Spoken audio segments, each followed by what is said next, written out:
లొంగిపోతాం, బానిసలైపోతాం, బందీలైపోతాం. ఇలా బానిసత్వం నుంచి, బందీ నుంచి మనము మగ్గిపోయి ఆ సాతాను ఉచ్చు నుంచి బయటికి రావడానికి కష్టమవుతుంది. వేట కాని ఊరి నుండి మనల్ని తప్పించడానికి ఆయన మనల్ని ప్రేమిస్తున్నాడు. ఆయన మనల్ని ప్రేమిస్తున్నాడు. కృప ఎంబడ కృప ఇవ్వాలని ఆశపడుతున్నాడు.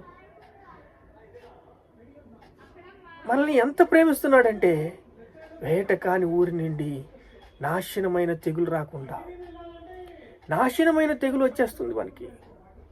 ఆ పక్షి వలలో పడిపోతాము, ఆ సాతాను బారిలో పడిపోతాం, ఆ పురాతనమైన సర్పపు వలలో పడిపోతాం. అలా పడిపోయినప్పుడు మనం బానిసలమైపోతాం, బందీలుగా మిగిలిపోతాం. దేవుణ్ణి స్తుతించేయడానికి వీలు లేకుండా పోతుంది.